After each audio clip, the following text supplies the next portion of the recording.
Cool. All right. Well, thank you all. And my name is Nathan Kurtz. I work here at the Kauffman Foundation. We appreciate your time today. I want to start with Lingja and Chris. You guys were on the West Coast in California, Yeah. and you decided to move your work to the Midwest. Would love to just talk briefly why. Chris, you want to start? Sure.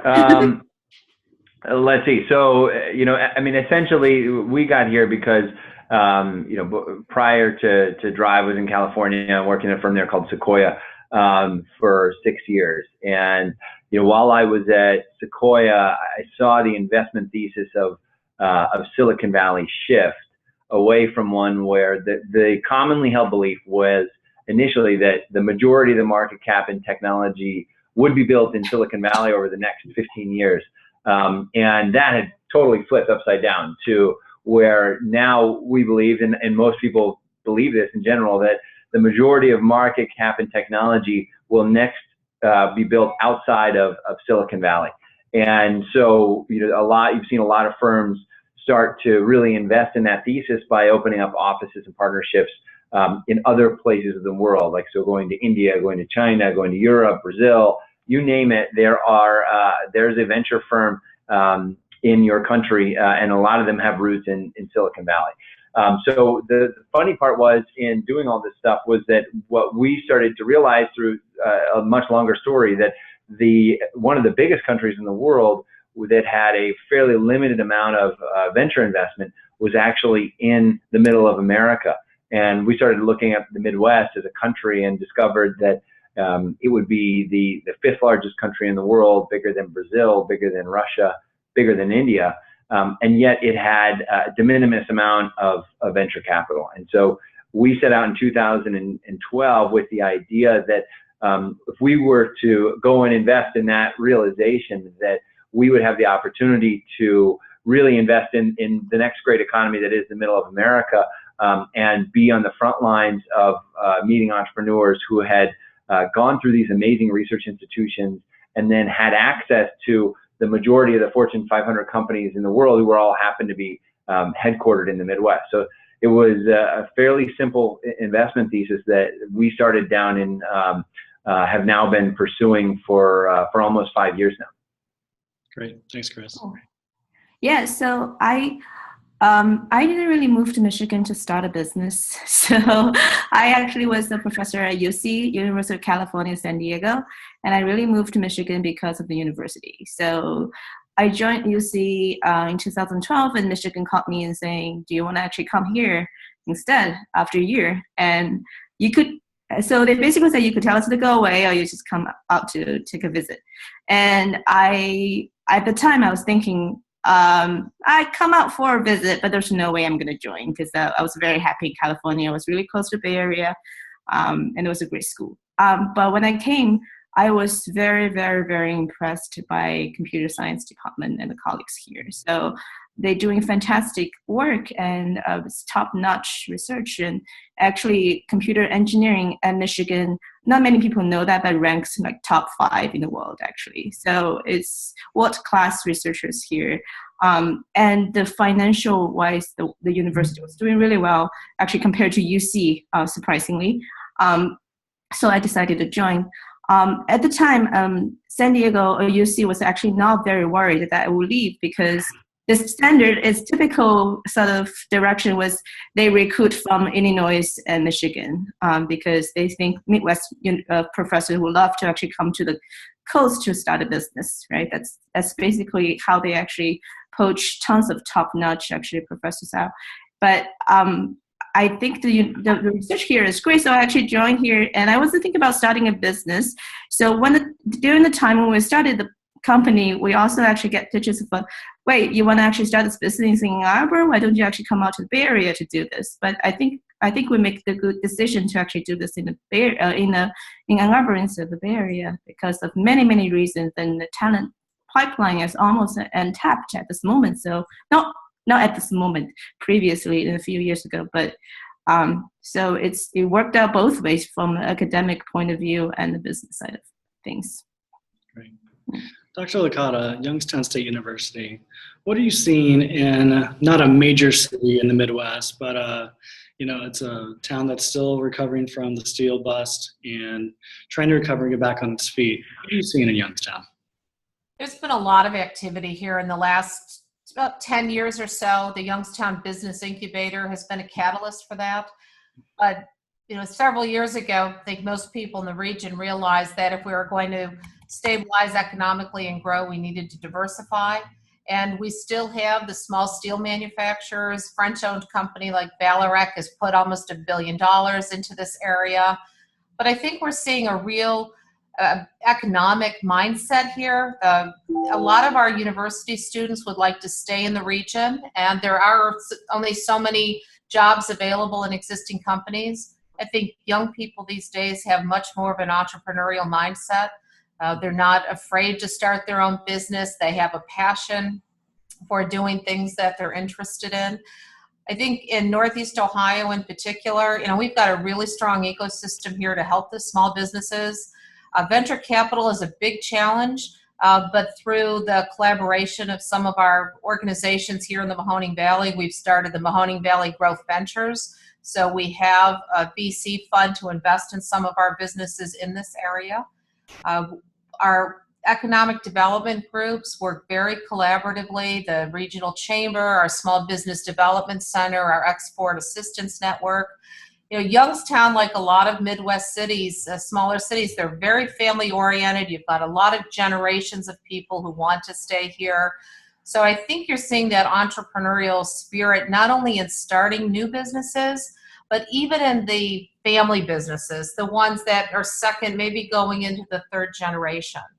And then in order to expand, in order to remain competitive or be more competitive, they're getting more into the additive manufacturing as an example. And I'm sure you're all aware that Youngstown is the home of America Makes and is really establishing a reputation for additive manufacturing, not only through America Makes, but through a number of the manufacturers in our area. I mean, we're still heavily manufacturing, but we're seeing a wide range of entrepreneurial ventures as well. Great. Chris, the Midwest, you said it would be the 5th largest country in the world. What are the greatest strengths and assets that you see when you're looking at what helps the Midwest stand out versus the coast? So I think it's a couple of things.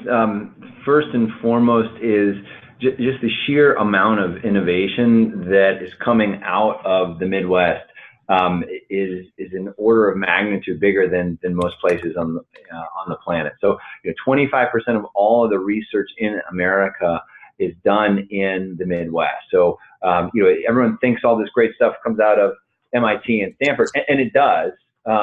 But those research budgets are dwarfed when you start to look at a school like University of Michigan as an example, where there's a couple $1 billion invested annually into research, and that's replicated down the road at Ohio State and at UIUC and Indiana and Purdue, and you just start going through the critical mass of research infrastructure that's here, as well as in the federal labs and the corporate headquarters that are here.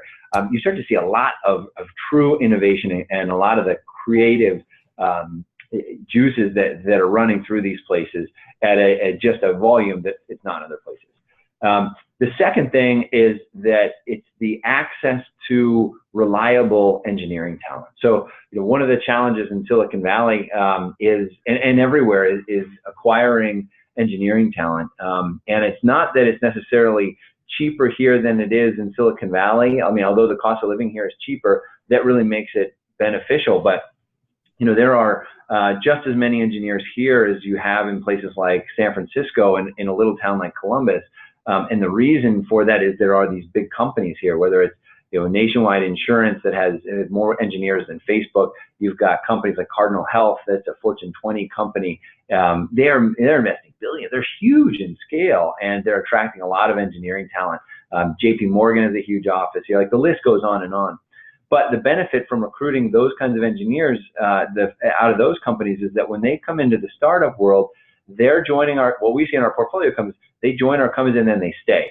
So the engineers who wrote the last line of code are the engineers who wrote the first line of code, And it enables the founders of these businesses to get through so many more product iterations, because you don't have to spend all your time re-educating all the new engineers who have come in, half of whom are backfilling the old spots that were there. So, from our standpoint, it's you see a ton of the founders who are coming out of the research, and then they're able to be supported by the engineering capacity that's in the Midwest, that enables them to outmaneuver similar ideas that are in other places like the coast. Yeah, I remember speaking with Scott Dorsey, who founded ExactTarget and built it in Indianapolis a couple of years ago. We were talking about how did you build the talent for ExactTarget in Indy, and he said they were calling Indiana University alumni, Purdue University alumni that had gone to the coast and said, "Hey, you ready to come back home? We've got a job for you," and it really helped build that talent pipeline. And now that they went public and then they sold to Salesforce, you're seeing a resurgence, kind of a quiet confidence in Indianapolis of, we've done this before, we're going to do it again. Lingja, what are you seeing up in Ann Arbor? And you're so close to Detroit. Yeah. What are the strengths? What are the opportunities up there? For Ann Arbor, yeah, I think universities really great opportunities in terms of talent pipeline. So Chris mentioned about the talent, the universities.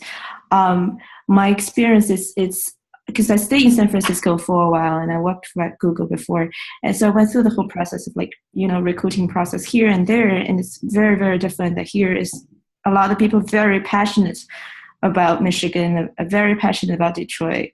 They really enthusiastic about growing business here, or helping growing business here. So when you actually do recruiting, it's actually you see a lot of very passionate people want to contribute and want to join the company, want to stay here. My company is almost 40% to 50% PhD students actually, or PhD graduate as engineering team. That's sort of unthinkable actually to do that in Silicon Valley without actually costing a lot of money and everything. But I think it's doable because we're actually next to a major university. And it's not just University of Michigan, right? Because we're actually hiring people from Illinois. And it's not just engineering, because we actually have really good business school, and we actually hire our business school graduates. So it's just because of the talent that's here, that I think it's really actually foster a lot of growth economics wise and startups wise in Ann Arbor area and Detroit area as well. Yeah. Let's get a big picture. So thinking nationally, with the opportunity to redefine the American economy and the future of work, what role does tech and innovation play in that space? And I'll open that to anyone for a discussion. I'm completely biased. I'm a computer science professor, so very critical role. I think most of the growth is coming from tech nowadays, right? Even if they're the top 10 companies, are actually mostly tech companies nowadays. So I think we went through a few revolutions in terms of technology, from PC to internet to mobile phones. We're actually at the new revolution of artificial intelligence, and as some people see this coming, some people think it's hype. Of course, there's a lot of discussion as whether this is going to be really taking us to the next level of revolution, or whether this is going to be just the hype. But I truly believe that this is not just the hype. We're not at the Skynet yet, but we're going to see a lot of artificial intelligence becoming actually, or the tech in general, biotech as well, to actually become one of the major field for economic growth. So whoever takes the opportunity to really actually take advantage of this, and it's going to be the next batch of winners actually for the economy. Autonomous vehicle is definitely coming, and personal assistance definitely coming. So we're going to revolutionize a lot of areas and change people's life. We're ready for the transformative shift, in my opinion. Yeah, great. Yeah, I'd second a lot of those sentiments. I think, just look around at the headlines. You have a technology company today or last week buying a grocery store. That was unthinkable 10 years ago, and a lot of that is possible because what Bezos has done is really taken an engineering-centric approach, a computer science approach towards wowing the customer, and then just continuing to work through everything that consumers buy.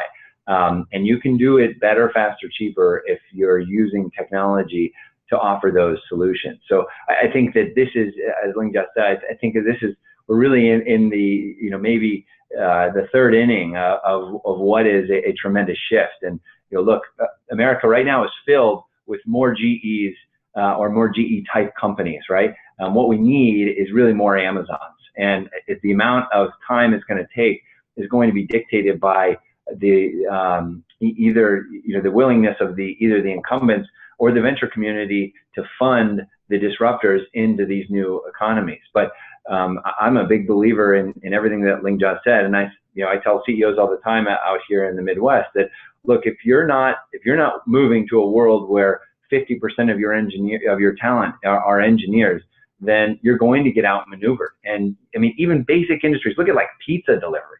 Domino's Pizza now has 25% of their headcount in engineering. And if you had invested in Domino's Pizza, you would have made more money than you would have investing in Amazon. This is like a crazy paradigm shift, but there are some CEOs who get it, and the ones who get it are making big, bold investments into that shift into engineering, and they're reaping their rewards. I think that's one of the advantages in smaller areas like Youngstown too. In our Youngstown Business Incubator, we're focusing a lot on software development. The barriers to entry are relatively low. The capital investment is something that they can do here in Youngstown. You don't have to be on one of the coasts to do that. And it makes entrepreneurship more accessible.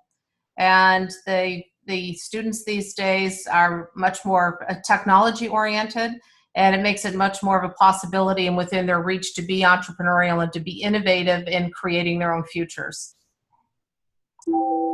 Yeah, actually, I do see more sort of entrepreneurship activities for the faculty of computer science as well. Like 5 or 6 of my colleagues actually have their startups. So one of them actually just exited to Apple recently.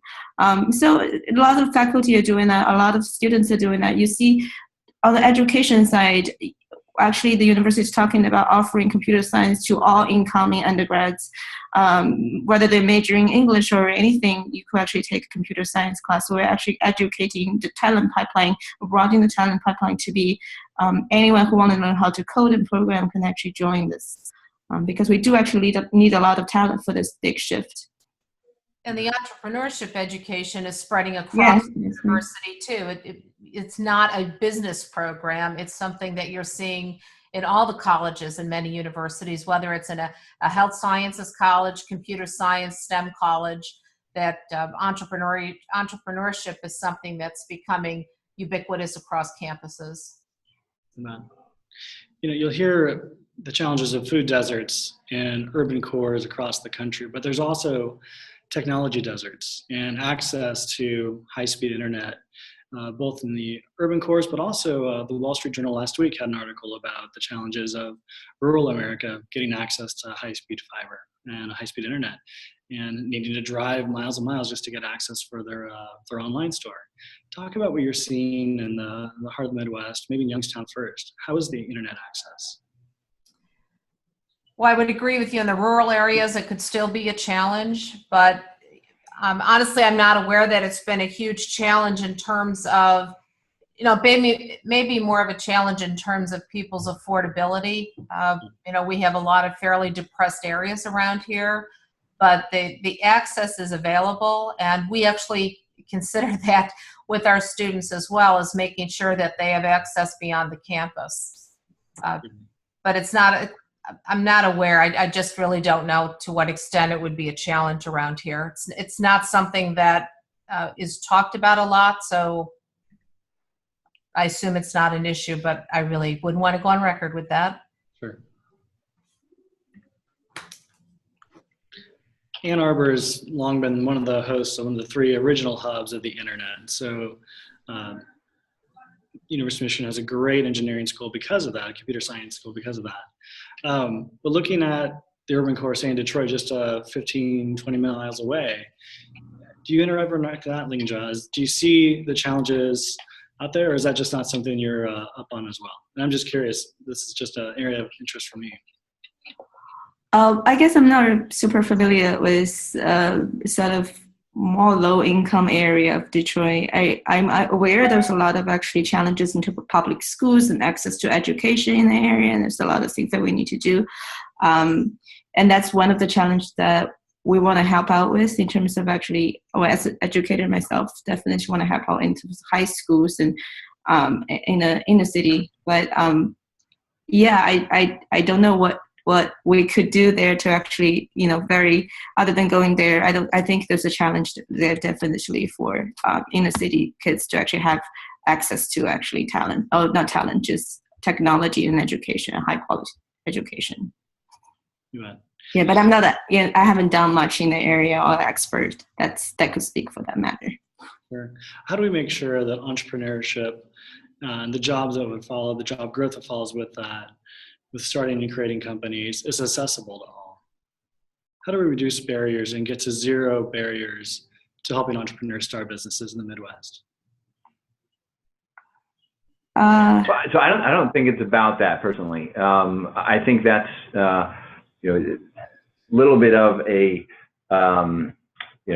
little bit of a fool's errand to try and set out to accomplish that. I think if you look back at really who the founders are of some of the greatest businesses of all time, it really ties to an immigrant population in America. So if you look at go back through whether it's Google or it's even Apple, these are tied to immigrant stories coming to America, where people have left countries as refugees in many instances to come to America for the opportunity. And so I think, look, the reality is that if people can come from places like Syria to where Steve Jobs' parents were from, right? His parents were Syrian refugees that came to America to seek out opportunity and turn that into what is Apple. How hard is it to go from rural America into urban America? And I don't mean to sound that like it's an easy thing to do. I recognize that it's challenging, but I think that there is a path for entrepreneurs in America, but it's one that it self-selects a certain population of people to go after those opportunities. So now don't get me wrong, I'm not saying we shouldn't push technology into rural America, and I think that there are advances in technology around wireless capabilities with 5G and cheaper broadband access and subsidies from the government, and that is coming. But if you're an entrepreneur right now in America, in rural America, my message would be, don't wait for that to show up on your doorstep. Go to an area where you need and to get the resources that are around you. And I think the good news is where historically the only place to get access to that engineering talent in any kind of critical scale, it was really in California. And there was a lineage of people and engineering talent that you could see going from semiconductors into personal computers to internet, and kind of a lot of these names, you could trace the names of the management teams through to these companies. With Amazon Web Services coming out and cloud infrastructure getting where it is, you don't necessarily need to have the incredibly specialized skill sets that are required to write code at a semiconductor level into the hardware to power a basic functionality. You can access that today with credit cards and a website. And so I think it's more accessible than it ever needed to be. And that benefits everybody who's in places like the Midwest, where you've got tons of domain knowledge, where you've got more healthcare that's built here, more insurance that's built here. And really it's about how do you reinvent these legacy industries that are going to be around for the next 50 years, because they're still going to need homes. They're going to want to insure those homes. They're still going to want healthcare. They're going to want to have to take care of themselves. How do you ensure that the reinvention of those industries is capable where you can have that domain knowledge? So, I mean, in my opinion, I think it's more about people having the opportunity here that they've never had before. And so to me, like, the time is now, and everybody should be taking advantage of what's here. But I think you need a strong ecosystem that can help the aspiring entrepreneurs as well, whether it's women, underrepresented group members, people who are coming out of families that aren't entrepreneurial. So you could talk about it being risk-taking, but to a certain extent, don't you think risk-taking is just feeling confident enough that you have the knowledge, you can acquire the knowledge you need to build the business? So that ecosystem of services or space or funding, the more that we can make that available. I think Northeast Ohio has developed a very strong system between Jumpstart and Team Neo and some of the resources that are available in the areas to help the entrepreneur get started and to grow and to have access to experts, to entrepreneurs in residence, to funding, and to networking with other entrepreneurs. I mean, at the incubator, we started a women's entrepreneurship group that has really taken off very quickly because there's a support network there that maybe people historically have not had, and helps them to grow and develop and develop that network that they need to succeed. Yeah, they can build trust, right? Exactly. And know that they're not in it alone, that they've got resources, both technical resources, management resources. You know, as they say, you can have a great idea, but you need to know how to staff your company, to grow your company, and to really to market it. Great. All right, quickly for all three of you, let's look 5 to 10 years into the future. What's going on in the Midwest and across the U.S.? Lingja, I like your smile. Do you want to kick it off?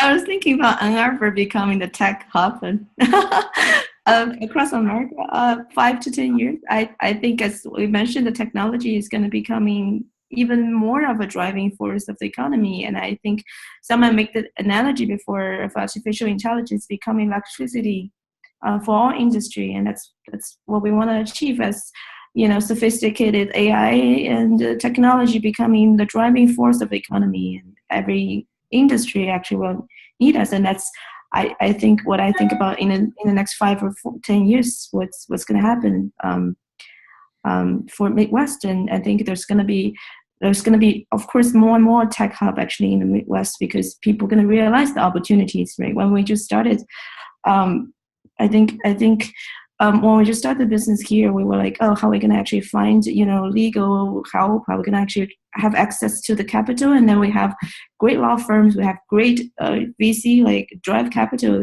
here that we have easy access to. So I think more and more that's going to definitely happen in a more Midwest, where there's a lot of talent, a lot of people who are enthusiastic about entrepreneurship but didn't have the resources, going to have more resources. So that's really going to fuel the economic growth of this area.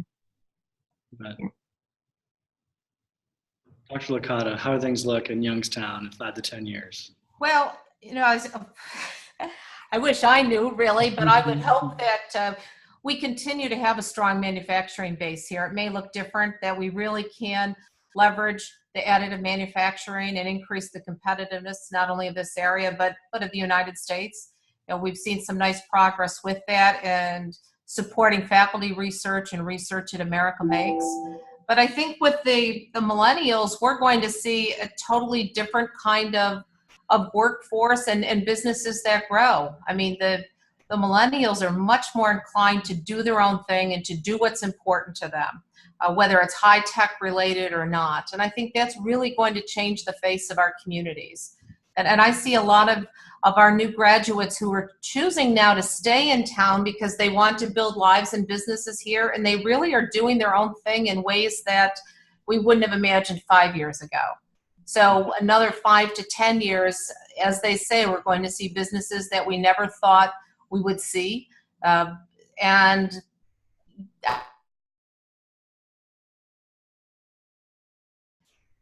kind of family values and the generations that are here. And I think entrepreneurship and technology is going to give them the opportunity to develop those new businesses and those new opportunities and still stay in the Midwest and not feel that they have to leave. And, we're always, in areas like Youngstown, there's always concern over brain drain. And I think providing the opportunities and letting the millennials create their own opportunities is going to only serve us well. Amen. Chris, what's your take? I think 5, 10 years from now, what you're going to see is that there are more great technology companies built here in the Midwest than had been in the last 10 years. And I think, we're here because we think the technology opportunity in the Midwest is the opportunity of our lifetime. That you're going to see people like Lingjia moving to Michigan or to Ohio or to Illinois to build their businesses because the raw ingredients to make them successful are here in a greater quantity than they are in Beijing or London or San Francisco. And as that continues to unfold, that this will emerge to be the de facto place entrepreneurs choose to build their business. So we're very optimistic about the future, and we're here to invest in it 100%. Great. Dr. Licata, Youngstown State University, Chris Olson, Drive Capital, Lingjia Tang, University of Michigan. Thank you all for joining us today. Thank you. Thank you for having us. Have a great day. Bye. See you guys. Bye.